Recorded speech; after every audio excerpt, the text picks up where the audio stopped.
एक सेठ अपनी सेठानी दे मतलब अपनी बहू दे घमंड में आगे नू कह दे है, अग देख मेरी कितनी इज्जत है शहर में, अग जो भी कुछ है ना तू भी जो भी कुछ है सो आराम ले रही है, कुछ भी कर रही है, मतलब मेरी बदौलत है, मेरी देख कितनी इज्जत है।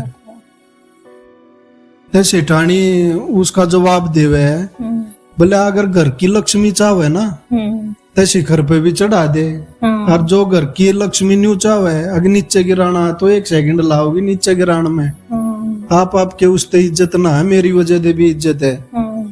तो वो न्यू कहे हाँ ऐसे कैसे है, वो पूरा उसने अपनी अमीरी का घमंड था, हर इज्जत ज्यादा थी, पैसे के लिए इज्जत होया ही करे। तो वह सेठ न्यू कहे ऐसे नहीं है, तो वह न्यू कहे चलो कोई नहीं, इसका जवाब तो मैं दे दूंगी, टाइम आ लेन दो। वो न्यू कहे चल ठीक है दे दिए। तो ये बात हो जाए है। जब सेठ के घर में कुछ दिन बाद कोई फंक्शन था, मेहमान आ रहे बाहर गए, महफिल थी, मतलब पूरी महफिल सी लाग रही, मेहमान आ रहे।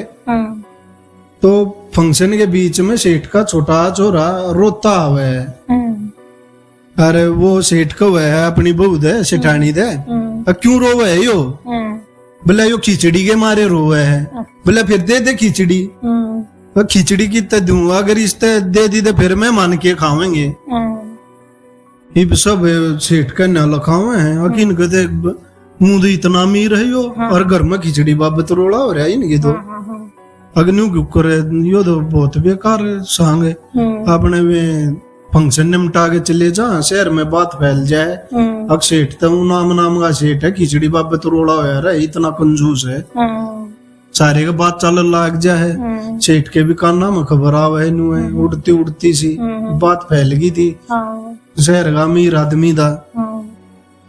तो वो आगे अपनी बहू दखा है, बोले मेरी इज्जत न कते नीचे माटी में मिला दी, ये भी इसने क्यों करे ठा भी दे, बोला या दो मेरा 1 सेकंड का काम है, फिर आपकी इज्जत उतनी हो जाएगी। बोला ठीक है। तो वो अनु गया कि ये फिर उन आदमिया ने बुला लो, एक बार और न्योता दे दो, उस आई फंक्शन करवा दो।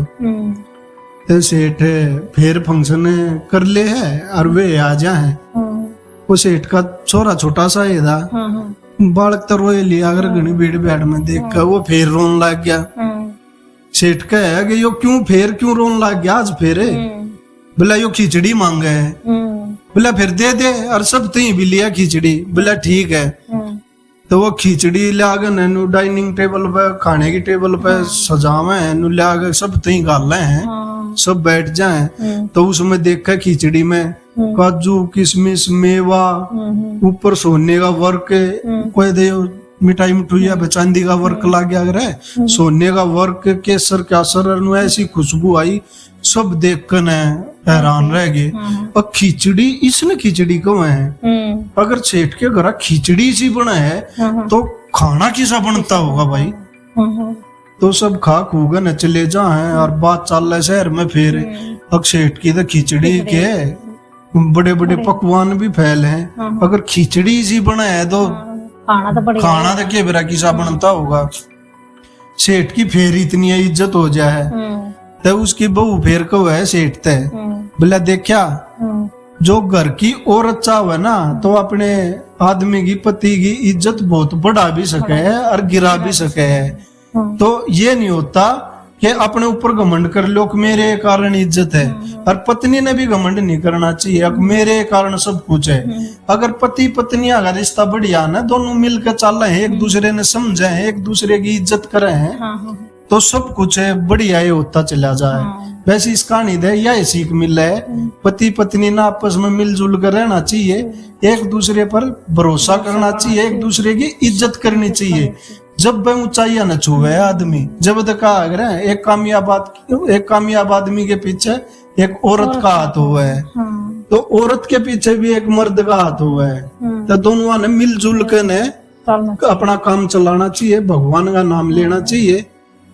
तो इस कहानी की यह सीख थी। कल मिलते हैं नई स्टोरी के साथ।